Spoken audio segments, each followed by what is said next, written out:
Vamos a iniciar por cortesía a los que ya están desde hace ratito aquí, tanto en la sala de Zoom como en Facebook Live, y ahí se irán agregando y estaremos dándoles la bienvenida a quienes se van incorporando por cualquiera de las dos líneas.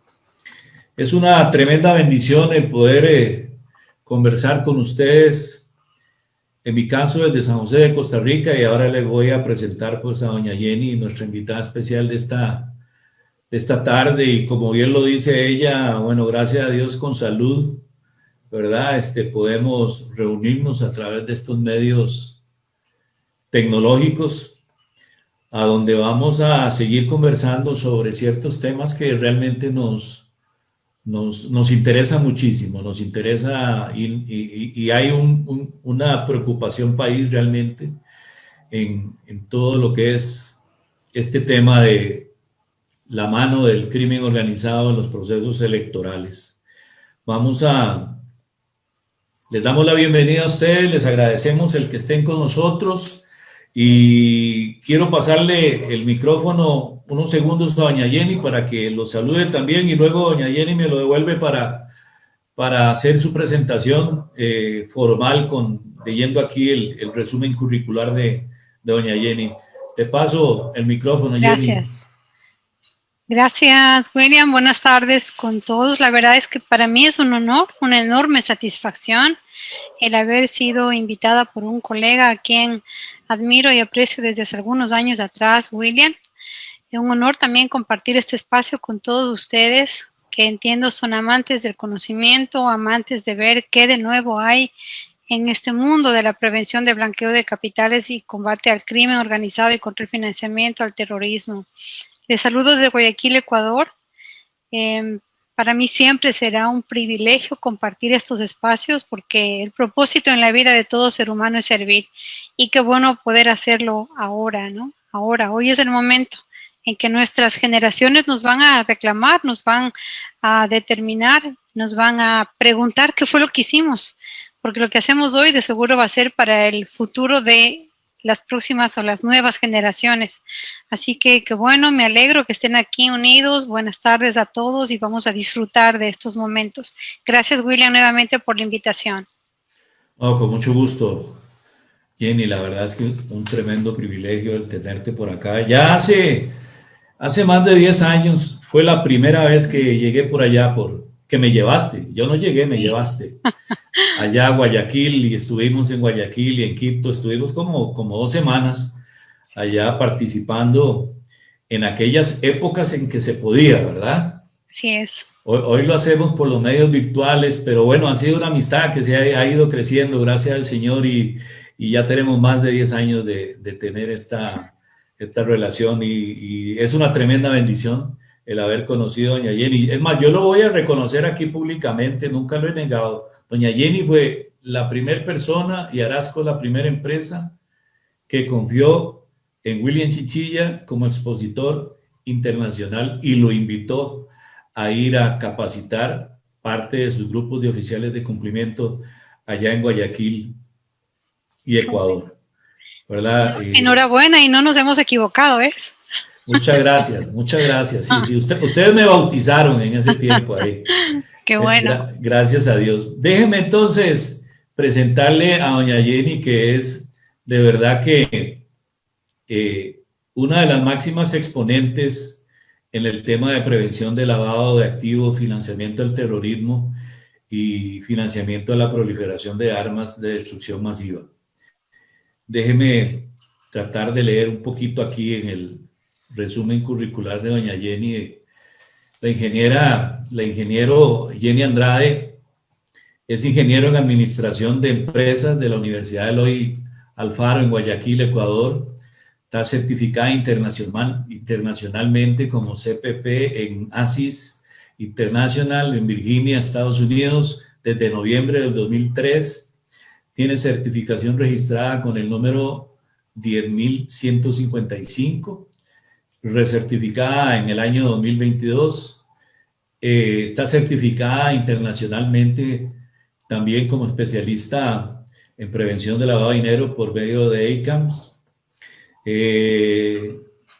en Miami, Estados Unidos, en diciembre del 2007.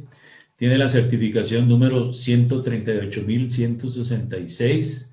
Es conferencista y facilitadora de los cursos de preparación para la certificación de ACAMS que se me corrió, en Cancún, México, Panamá, Puerto Rico, Uruguay y Ecuador. Capacitadora para los programas de la Embajada de Estados Unidos en Panamá a través de ACAMS en prevención de blanqueo de capitales, técnicas de investigación con enfoque basados en riesgo. Es certificada como conferencista internacional, también calificada por la OES en Estados Unidos. Ha sido conferencista en México, Guatemala, Panamá, República Dominicana, Costa Rica, Puerto Rico, Venezuela, Panamá, Perú, Paraguay, Uruguay. Experta en sistemas de control con enfoque basado en riesgos, tanto para prevención de lavado de activos como fraude y seguridad física y lógica. La ingeniero Andrade dirige su firma en consultoría, auditoría y capacitación, Arasco y AML Corp, por 20 años en Ecuador, Panamá, Guatemala y Paraguay. Es miembro de ASIS Internacional y es presidente del capítulo 310 en Guayaquil también de ASIS. Es miembro de ACAMS, Estados Unidos, y también pertenece a la Asociación Americana de Poligrafía, APA. Realmente es una tremenda bendición, repito, el tener a alguien que se ha convertido en una especie de ícono a nivel latinoamericano con todo el tema de prevención de lavado de dinero y una de las personas que más conoce el tema de riesgo y el enfoque basado en riesgo y todo lo que hay alrededor y creo que es una evangelizadora en el tema. Es una persona que tiene pasión, que ama lo que hace y que vive para esto todos los días. Esa es la verdad. Eso es lo que he podido yo conocer en doña Jenny, que además es una excelente persona.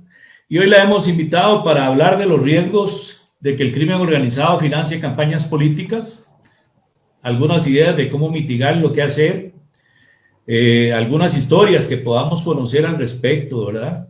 Y el tema, ¿por qué es que me generó la idea de hablar de este tema y traer a doña Jenny? Bueno, básicamente es porque estamos en Latinoamérica en época de elecciones. En Ecuador me parece que fueron a inicios de este año, ¿verdad, Jenny? Ya tenemos nuevo presidente acá. Ok. En Perú van a ser ahora, o fueron en abril. En Chile son en noviembre, en Honduras y en Nicaragua en noviembre también de este 2021. En Argentina y México van a celebrar elecciones de medio periodo en este año. Y en el 2022, Colombia, Brasil y Costa Rica van a hacer sus elecciones presidenciales y de diputados. Quiero hacer referencia, antes de pasarle el micrófono a Jenny para que nos converse el tema, un libro. Jenny, hay un libro, y auditorio, hay un libro aquí medio famoso en Costa Rica que ahorita no se ve aquí. Ok. Bueno, es un libro de Caro Quintero, se llama De Caro Quintero a Ricardo Allen. Es un libro que escribió un colega abogado y además economista, el licenciado don Carlos Roberto Loría, que se ganó bastantes enemigos por este libro que publicó. Repito, se llama De Caro Quintero a Ricardo Allen. Y él cita un informe que hizo la Asamblea Legislativa, era el segundo informe que había hecho una comisión sobre narcotráfico en el Poder Legislativo costarricense. Y él cita algo que dijo Caro Quintero en el año 1983. El famoso Caro Quintero dijo en Guadalajara, México, dijo lo siguiente: para el año 2000, los gobiernos de América Latina, oiga bien, los gobiernos de América Latina estarán en manos de narcotraficantes.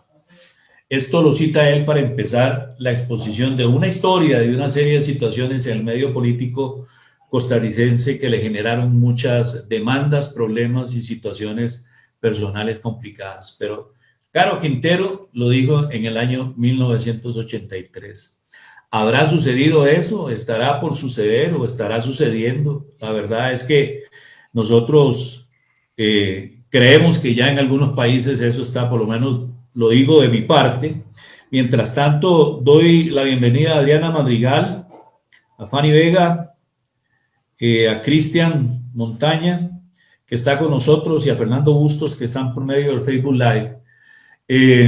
Y realmente este es un tema que nos debe preocupar a todos, nos debe preocupar a todos, porque ya que el crimen organizado extienda sus tentáculos hacia los gobiernos de nuestros países, de alguna manera presenta la amenaza de perder voluntad, de perder, ¿cómo se llama? Los que tenemos democracia, perderla, o por lo menos llegarían a disimularla, ¿verdad? Porque al final de cuentas van a ejercer su voluntad el crimen organizado a través de los gobernantes. Y realmente es algo que nos preocupa. Así que con la visión, la experiencia y las vivencias que doña Jenny tiene desde el punto de vista profesional, quiero pasarle la palabra a doña Jenny. Doña Jenny, usted converse tranquilamente, no quiero quitarle mucho tiempo, pero normalmente a alguien tan especial como usted y con tanto conocimiento posiblemente le vayamos a robar más, ¿verdad? Así que... Al contrario, me gustaría ahí más bien que sea un conversatorio antes que algo rígido y frío, ¿no? En donde solamente esté hablando y hablando y hablando. Sí. Bueno, es innegable, William, y a todos quienes nos escuchan, que Latinoamérica se ha convertido en una región muy apta para que las organizaciones criminales puedan vulnerar los más altos intereses de los ciudadanos que sí queremos un futuro mejor. ¿A qué me refiero?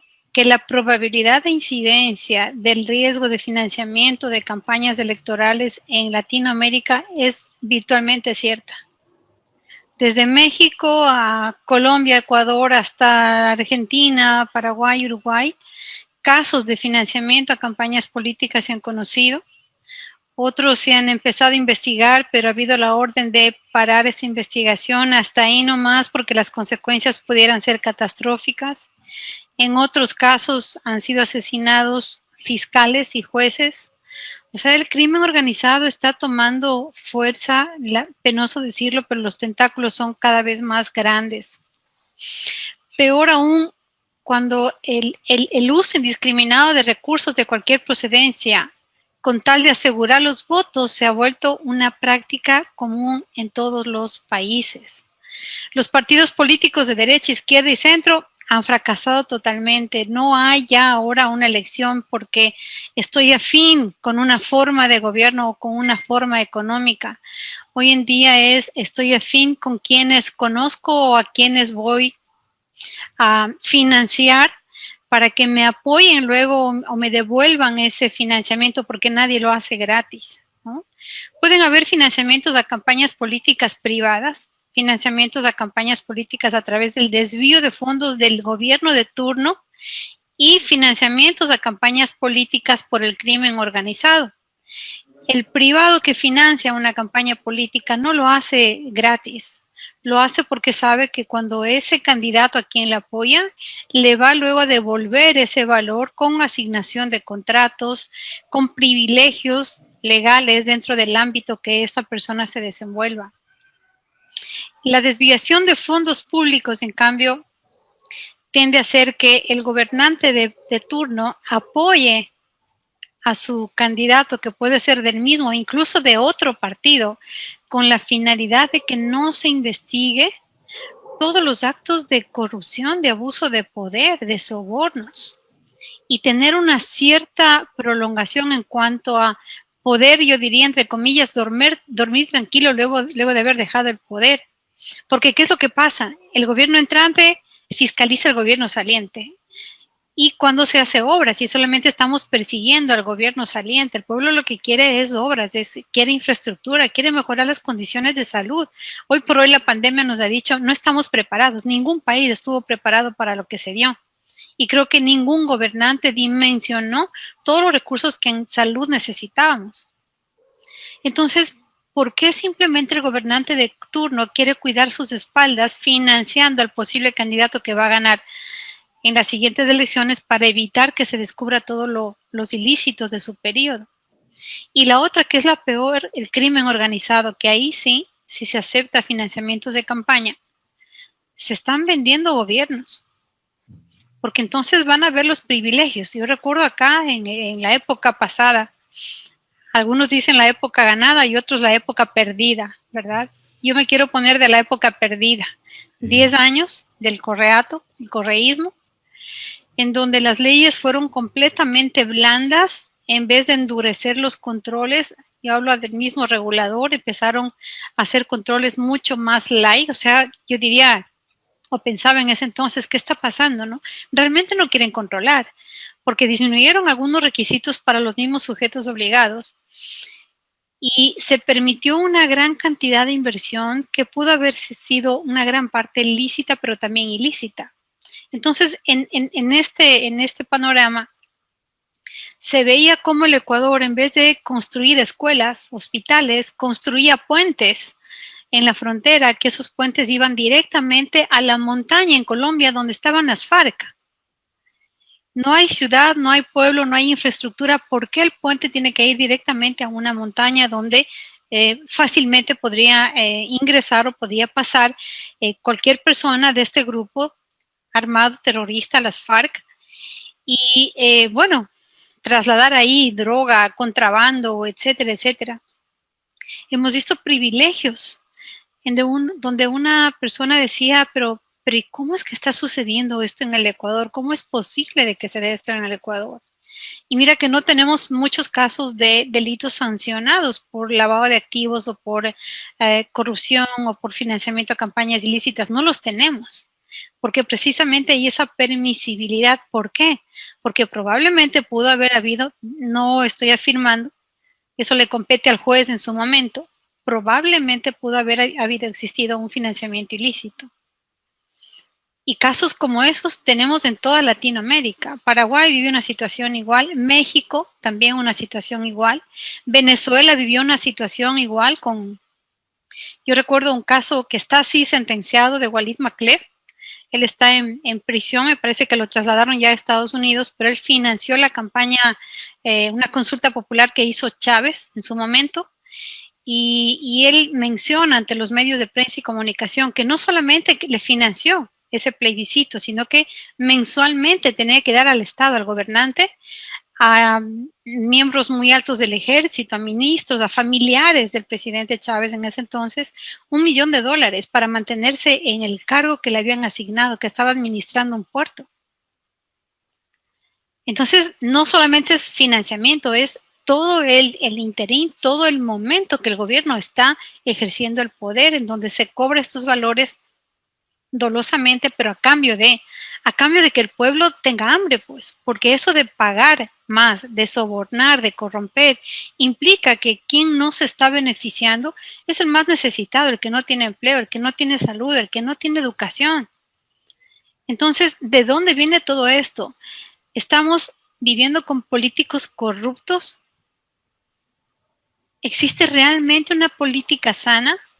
Y esa corrupción es un cáncer que está ya engranado en la mente de todos, porque hablando de políticos corruptos, ¿quién es el corrupto? Hay muchas definiciones de corrupción, ¿no?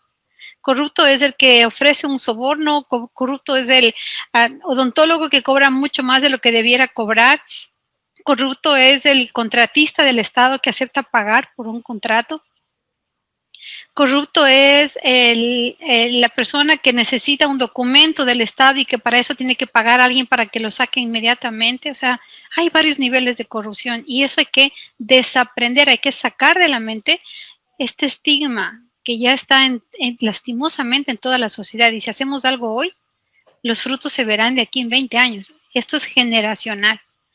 Entonces sí, el fundamento del libro que tú mencionas, William, tiene toda la razón.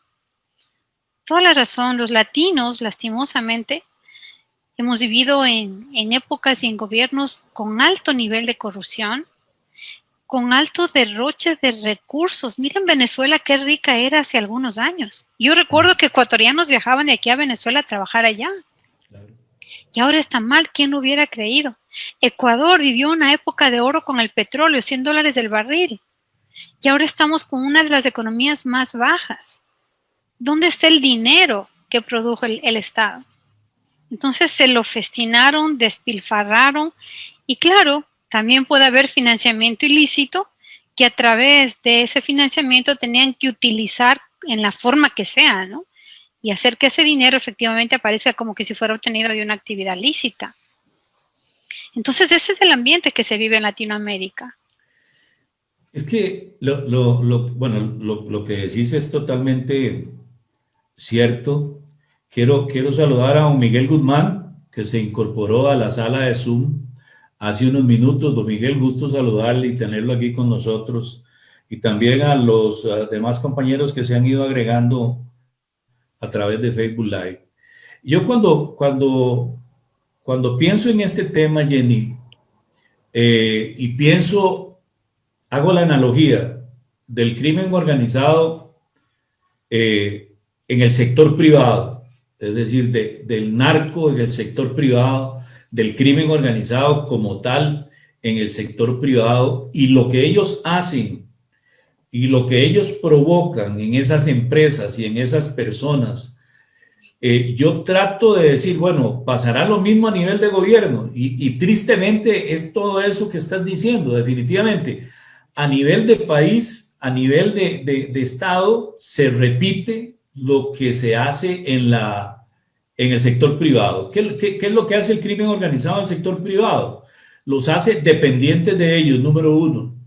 Número dos, elimina las voluntades de los empresarios y las sustituye por las voluntades de ellos. Eso pasaría, sucede a nivel de los narcoestados. ¿Ah?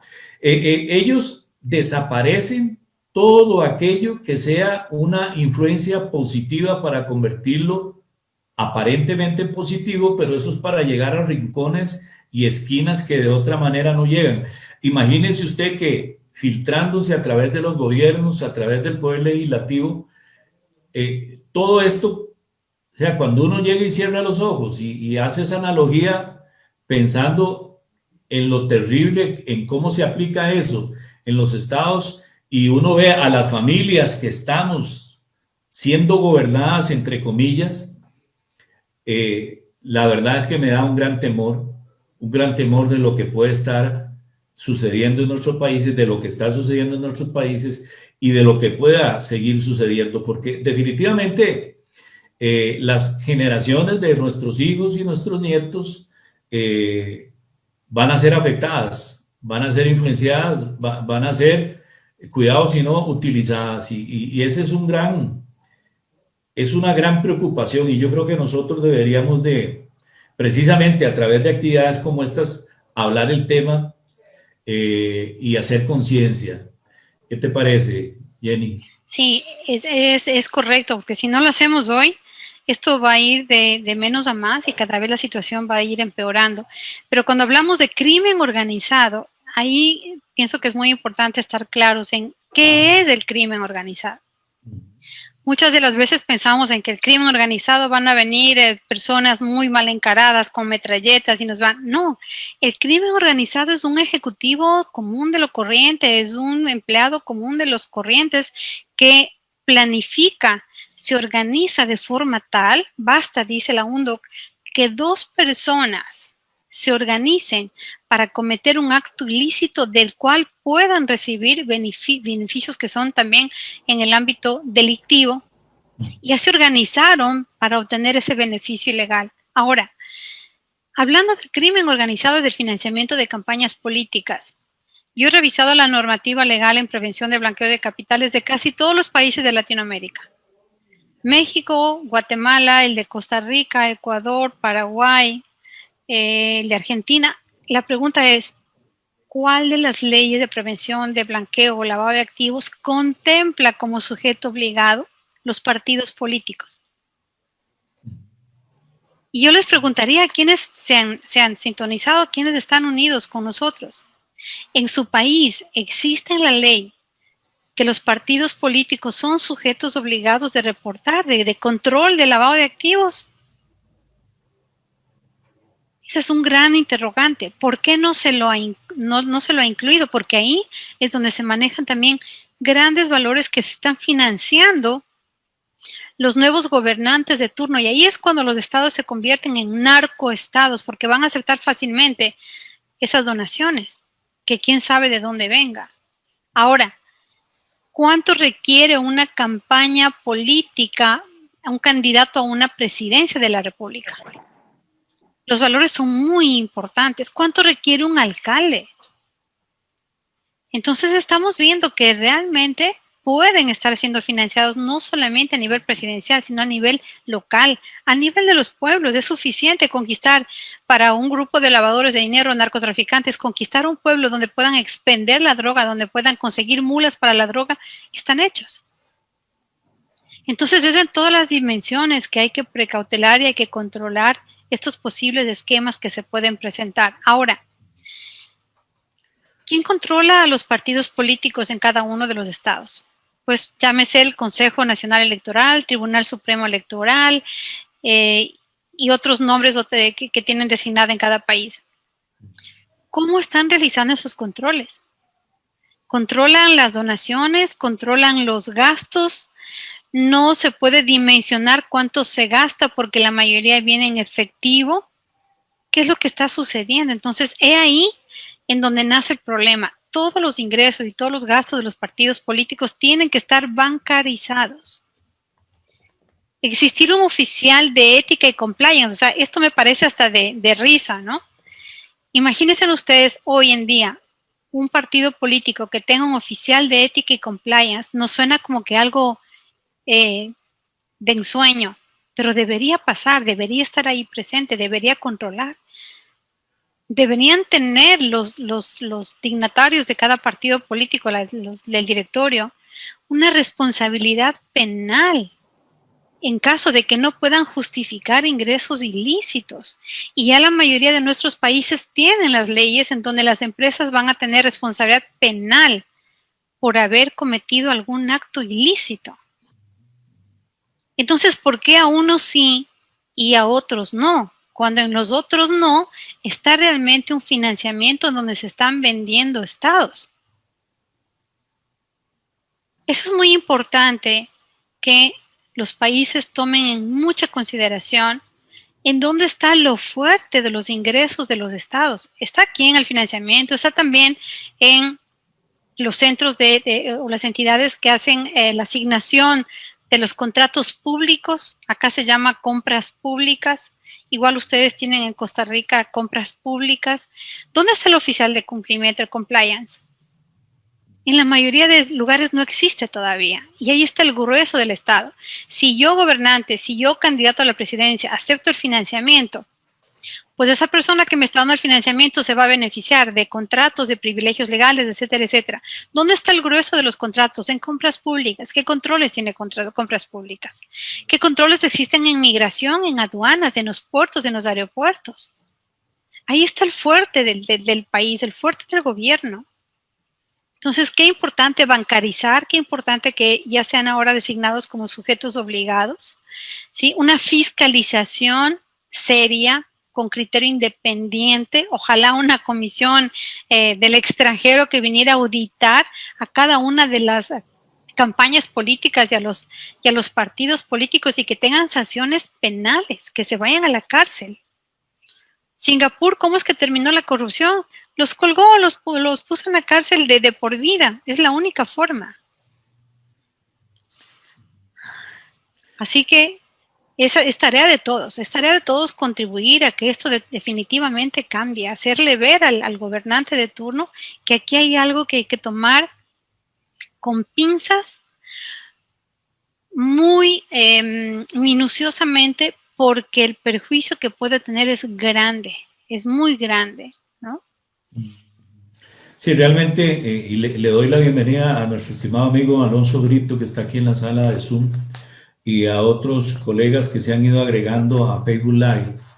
El círculo vicioso es verdaderamente tremendo, ¿no? Este círculo vicioso de cuando un Estado es filtrado por el crimen organizado es verdaderamente terrible. Quiero mencionar un poco el tema de la visión del Código Electoral en Costa Rica. Hace más o menos un par de décadas se hicieron unas reformas al Código Electoral costarricense para tratar de filtrar un poco, de controlar un poco lo que era el aporte del sector privado, las donaciones del sector privado a las campañas políticas.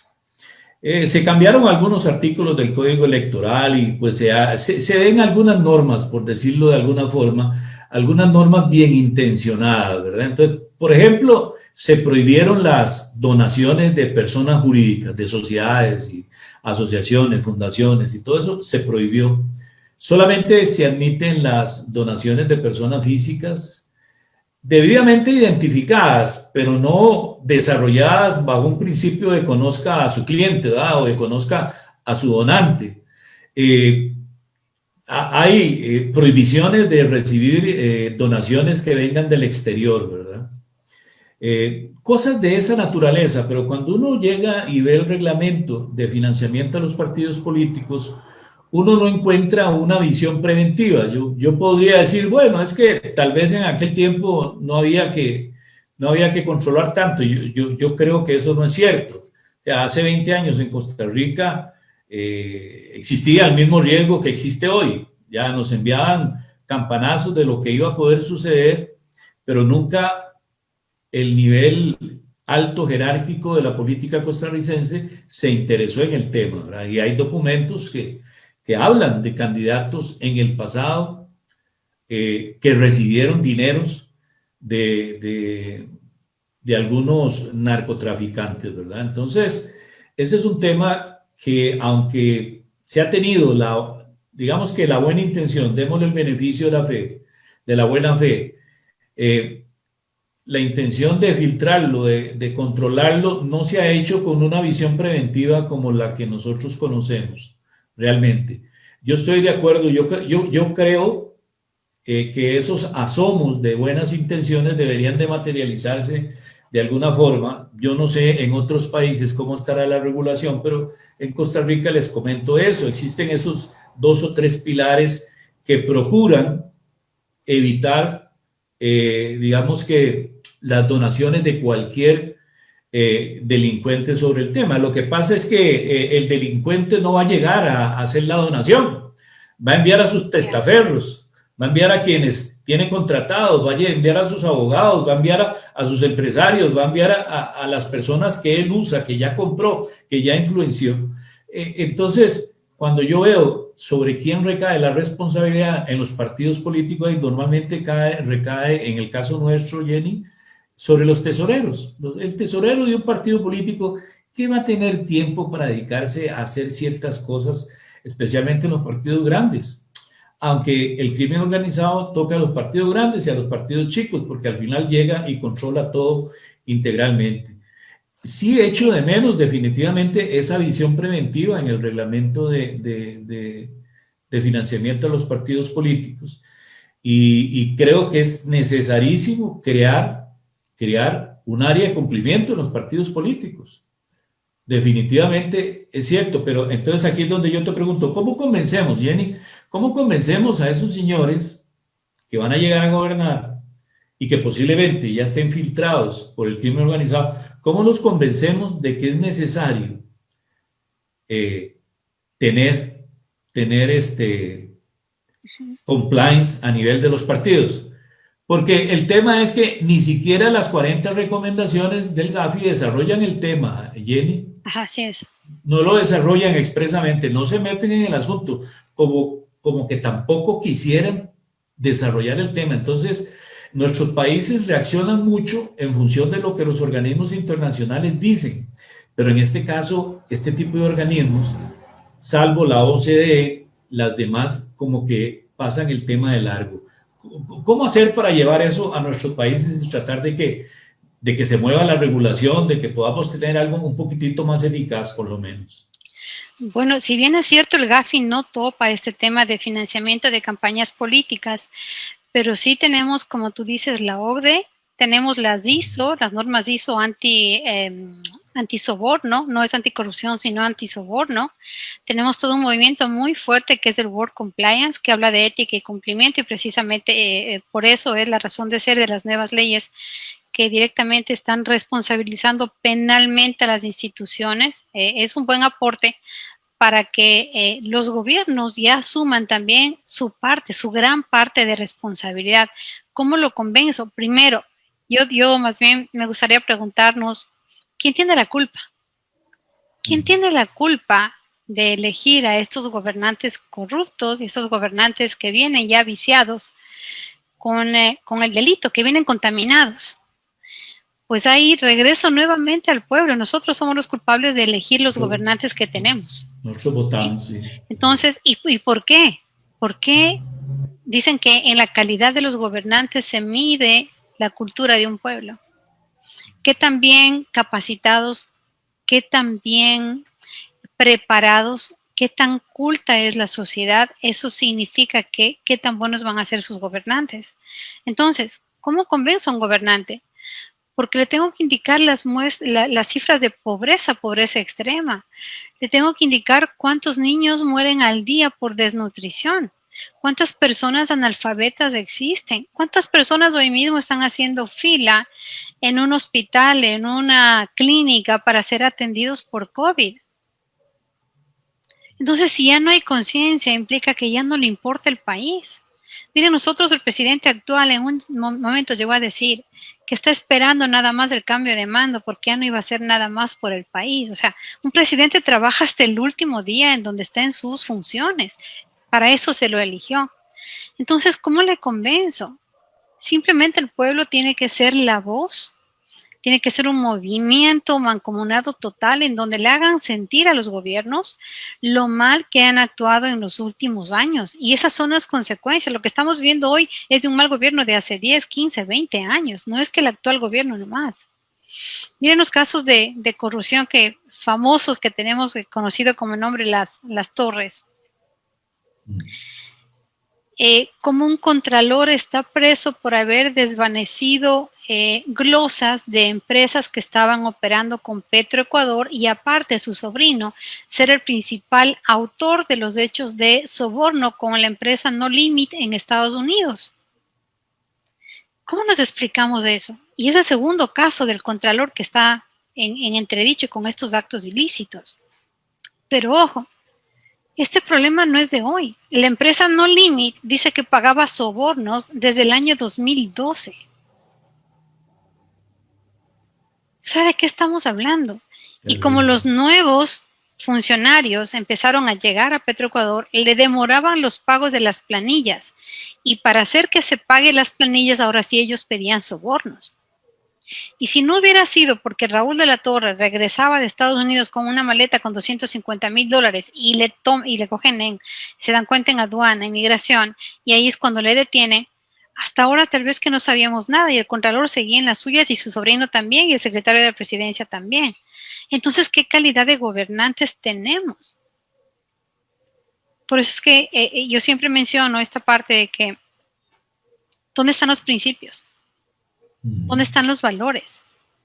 ¿Qué ejemplo estamos dando? O sea, el que pasa la vida bien lo pasa porque lo ha hecho sobornos, porque ha hecho malos negocios, porque en definitiva ha sabido aprovecharse indebidamente del poder o de la posición que tiene. Yo el otro día conversaba con mi esposo y le decía, ¿qué tal si nuestros abuelitos se despertaran del más allá y vinieran directamente a vivir en la época actual? Nos dirían, estamos locos, ¿no? Porque hace tantos años, hablo de 50, 40 años atrás, no se vivía esta clase de situaciones. Antes la palabra valía y la palabra se respetaba. Hoy no. Ahora hay que asegurarse de que el contrato no esté mal hecho para no firmar un mal contrato. Entonces, la pérdida total de valores es lo que se está viendo hoy en día en la sociedad. Y si de esa persona con una escasez de valores es a quien nosotros elegimos como presidente, pues ¿qué esperamos? Y ahí las consecuencias. Ahora aquí, hablando de las leyes en cuanto a financiamiento de campañas políticas, aquí en el Ecuador sí se permite la financiación privada. Incluso se puede deducir del impuesto a la renta aquella donación que se haya realizado a algún partido político. Pero ojo, a pesar de haber ese privilegio, nadie ha reportado que ha tenido financiación privada, ¿no? Entonces, ¿de dónde sale todo el dinero en efectivo que está gastando el partido político? En Estados Unidos sí existe una legislación en donde se limita $250 por elección y por elector. Las personas no pueden donar más de ese valor, ¿no? Así estamos en cuanto a normativa acá, William. Ok. Aquí nuestro amigo don Alonso Brito dice, el hecho de que el Estado financia a partidos políticos en las campañas electorales podría contribuir a evitar que ingrese dinero ilícito para el financiamiento de sus actividades electorales y por ende prevenir que la delincuencia organizada penetre estas instituciones. O sea, es un planteamiento que él hace, es una pregunta, al final agrega un signo de pregunta. Claro, gracias Alonso por la pregunta. Bueno, una de las formas de financiarse a los partidos políticos es a través del gobierno, ¿no? Pero ¿por qué hacen los gobiernos esto? Podría ser que ahí también esté viciado de tener un privilegio de que el nuevo gobernante al cual el gobierno le financió no empiece a investigar los actos de soborno, de corrupción del gobernante que está saliendo. Si acá en el país existe un presupuesto que le asigne el Estado a cada partido político dependiendo de los números de simpatizantes, de la cantidad de dignidades que vaya a terciar, etcétera, etcétera.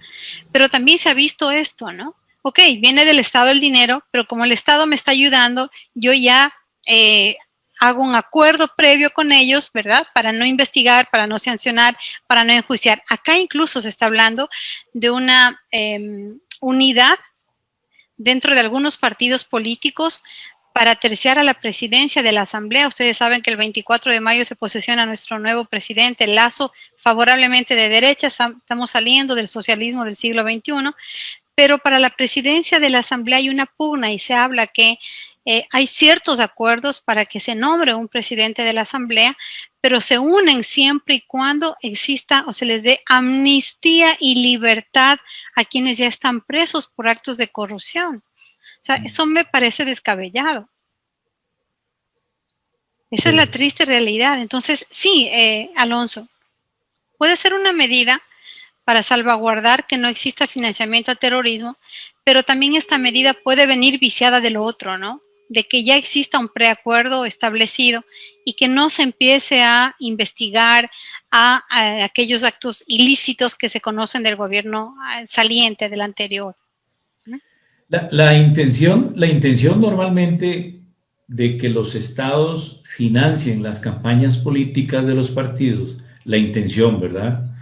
La parte intencional es precisamente esa que plantea Alonso, ¿verdad?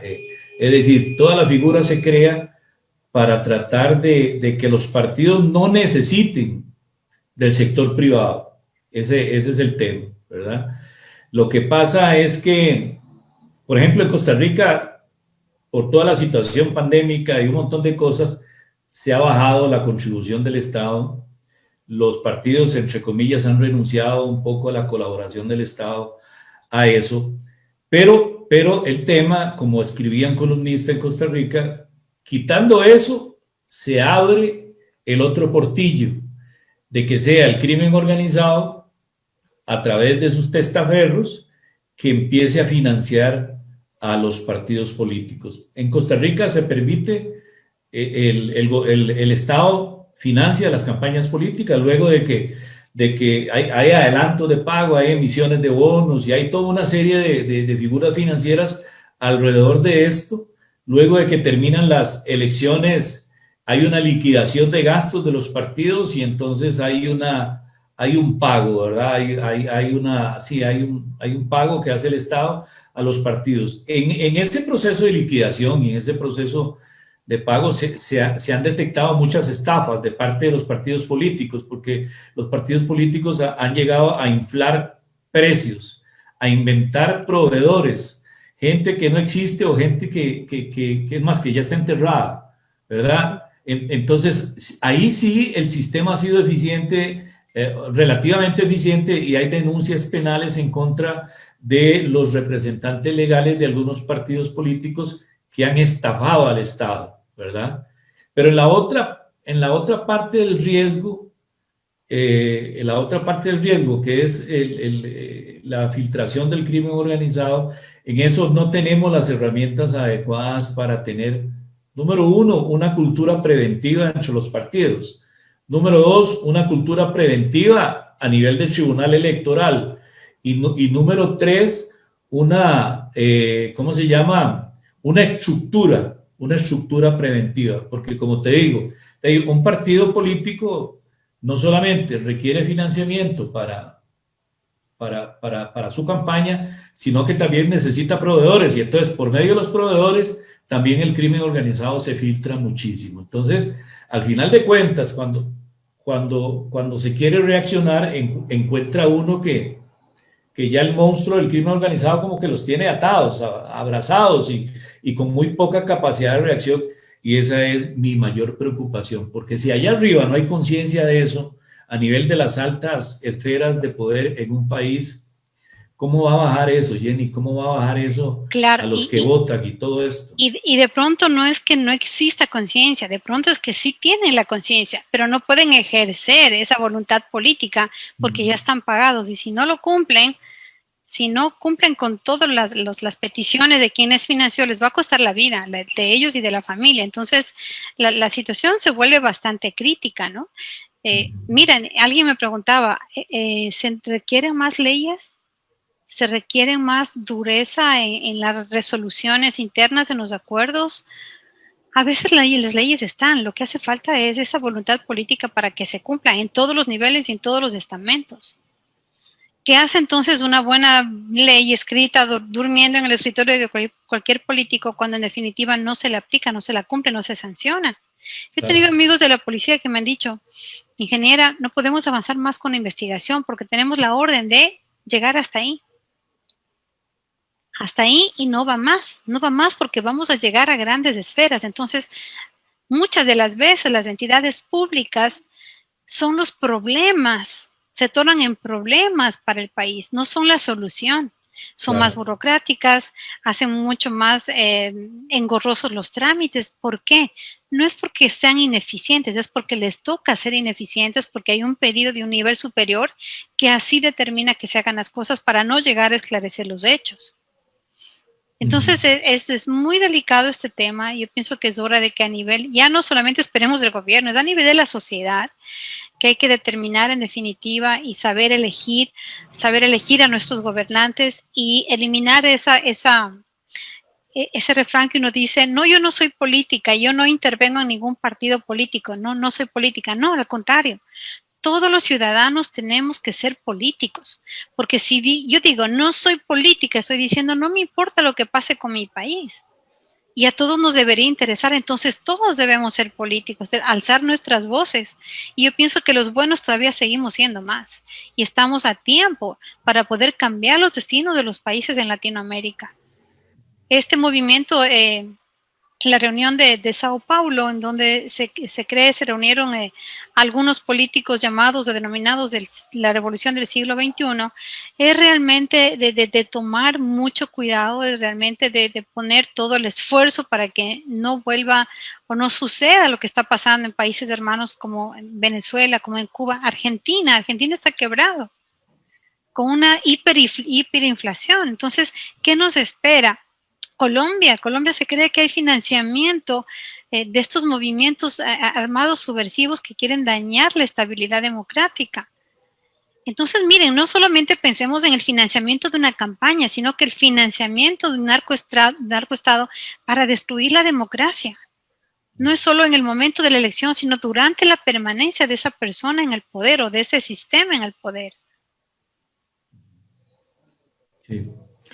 Totalmente, totalmente. El tiempo, como decías al inicio, es ahora, ¿verdad? Así es. Yo creo que el tiempo se está agotando, o sea, sencillamente ha pasado mucho tiempo sin, sin hacer, sino solamente permitir. Y cuando se pasa mucho tiempo permitiendo, pues entonces se va creando una cultura que es facilitadora de las cosas que no son buenas para un país. Ese es el gran problema. Entonces ya cuando se quiere reaccionar, cuidado si reaccionamos a destiempo, ¿verdad? Vienen generaciones, generaciones. Cuando ves estas revueltas en Colombia, incluso aquí en Costa Rica ha habido, y en otros países, ves generaciones de jóvenes que están reaccionando a un montón de cosas. Algunos son manipulados,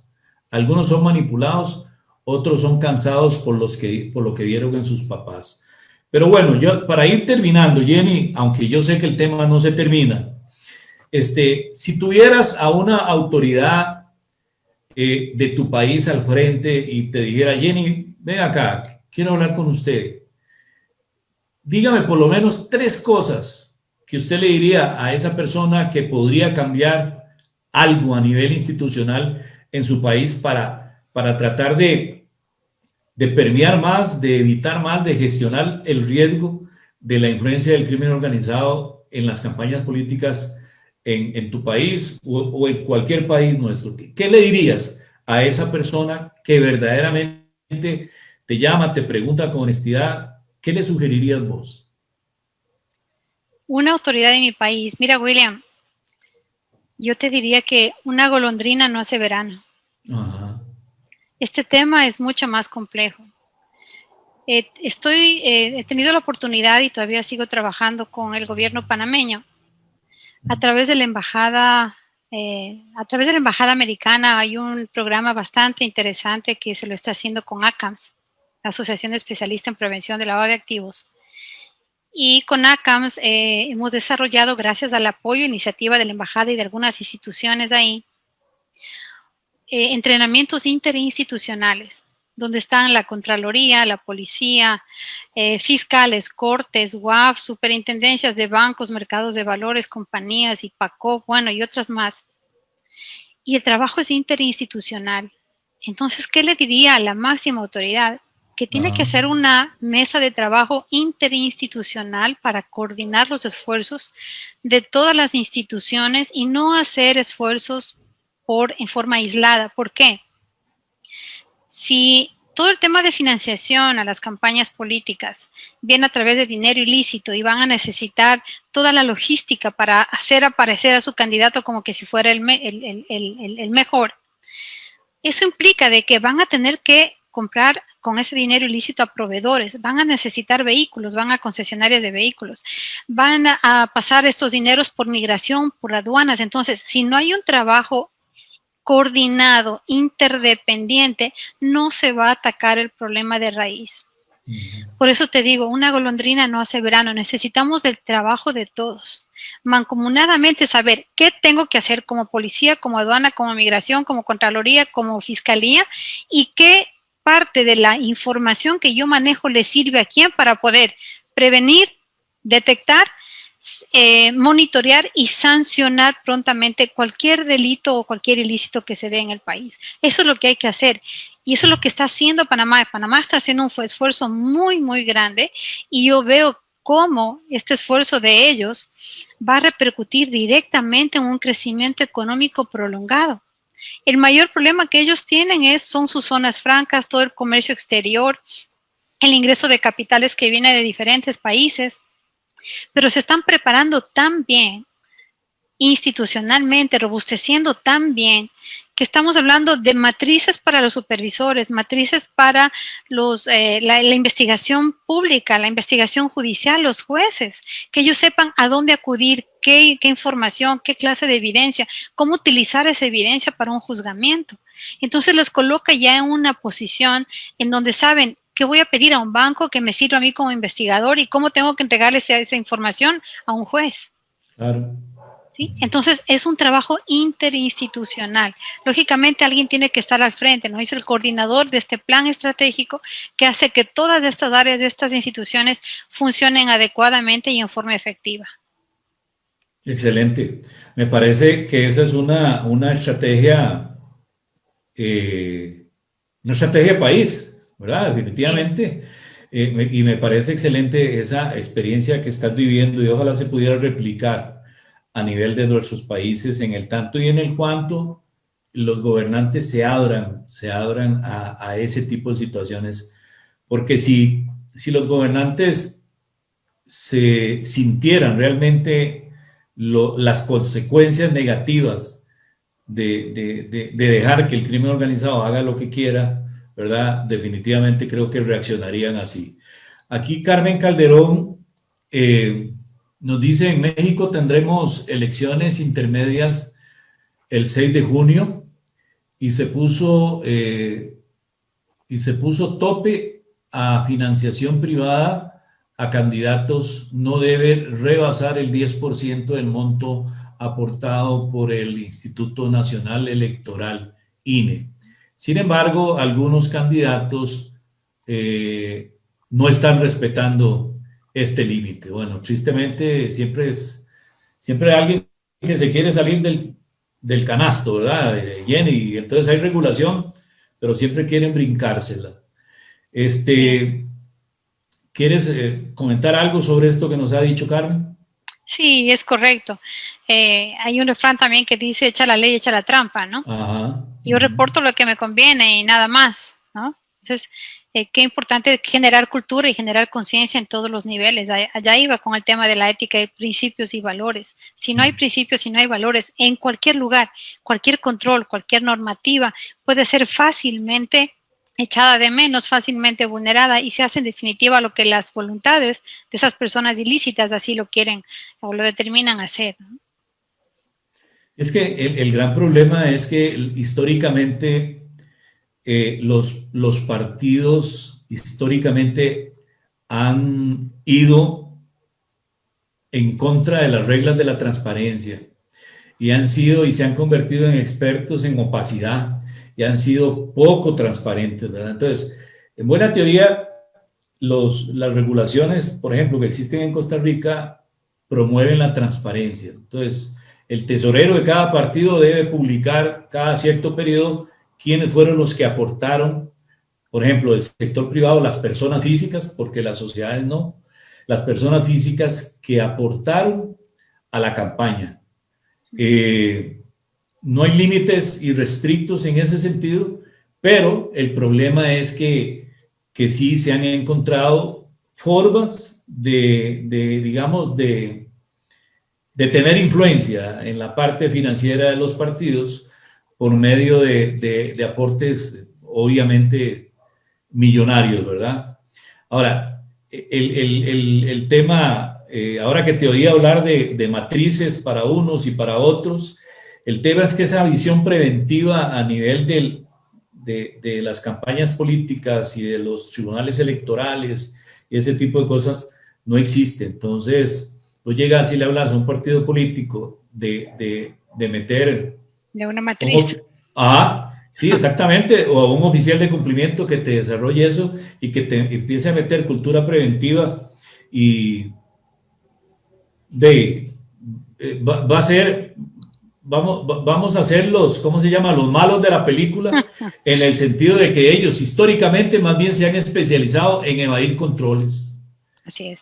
Eso ha sido así. Entonces, hoy definitivamente tiene que llegar una clase política que quiera cumplir con todos los nacionales, ¿verdad? Para poder cambiar las cosas. Eso es lo que pienso yo. Así es, así es. Y quiero comentar, quiero a los compañeros que están en la sala de Zoom y a quienes están en Facebook Live, si desean participar, hacer algún comentario, pues voy a partir de ya pueden hacerlo. Yo, mientras tanto, le voy a pedir a doña Jenny que nos hable de su empresa Arasco. Gracias, que nos William. cuente un poco a qué se dedica, qué es lo que hace, bueno, la especialidad y todo esto. Arasco para mí es mi pasión. Hace 20 años, voy a cumplir 20 años ahora el 16 de noviembre. Nacimos como una empresa en Guayaquil, Ecuador, donde hacemos capacitación, asesoría y auditoría en temas de prevención de blanqueo de capitales, prevención del fraude y todo lo que es prevención de pérdidas con seguridad, seguridad física, investigaciones, pruebas poligráficas incluso. Arasco ha servido a grandes instituciones, a la banca, a cooperativas. He formado aquí en el Ecuador a más de 3,000 oficiales de cumplimiento. Y luego hemos realizado una alianza estratégica con varias entidades o varias empresas también a nivel de Guatemala, Paraguay. Y nos expandimos. Tenemos oficinas en Panamá registradas como una compañía que está operando desde Panamá para Centroamérica.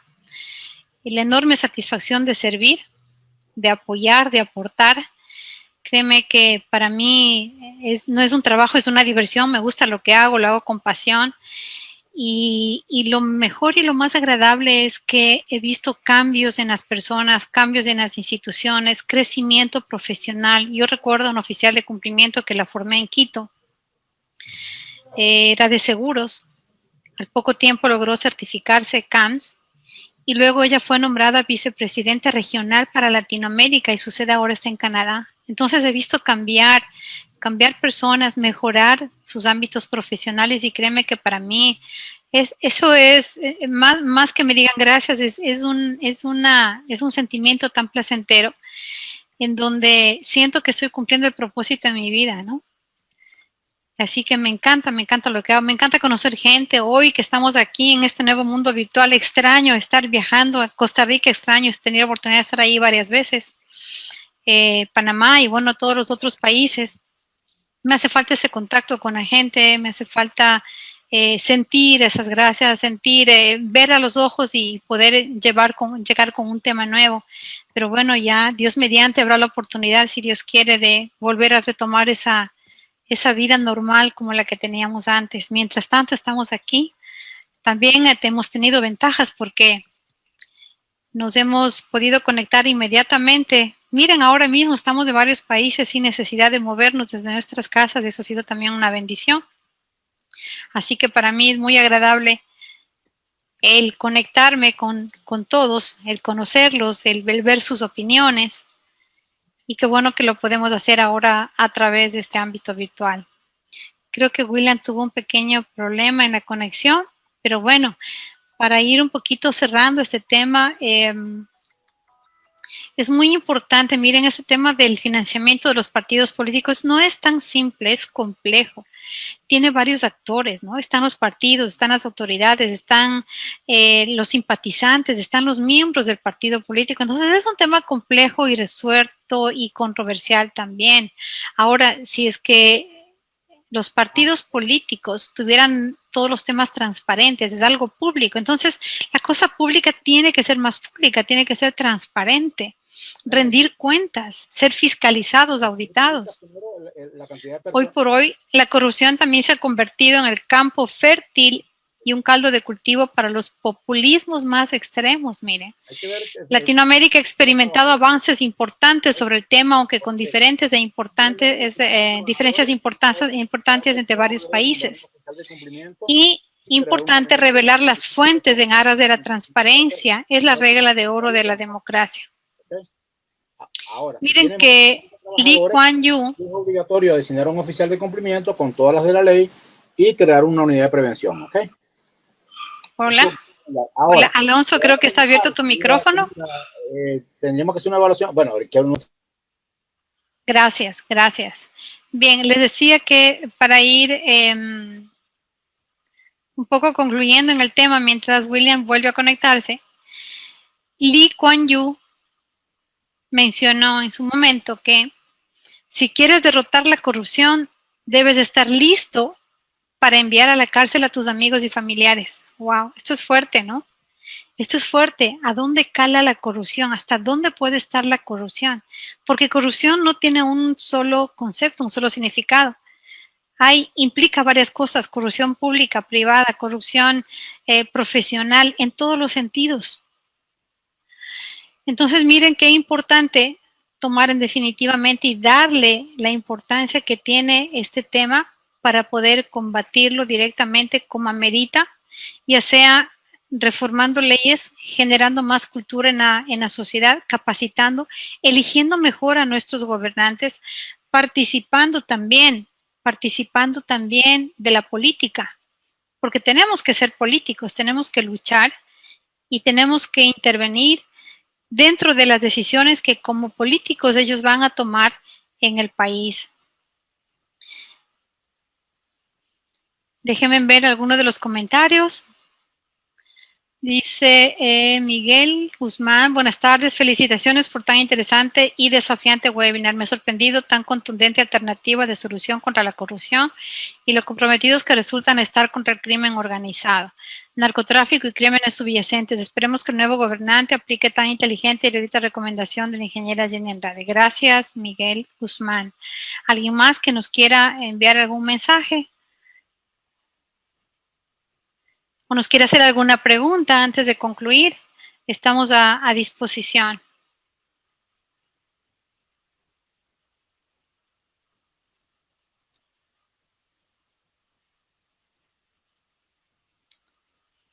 ¿No? Me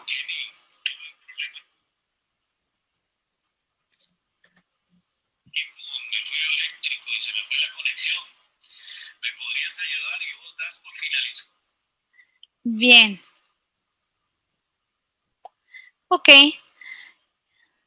Si no hay ninguna otra pregunta, quiero agradecerles a todos por haberse conectado a este webinar que lo promocionó y nos invitó nuestro gran amigo y colega William Chinchilla.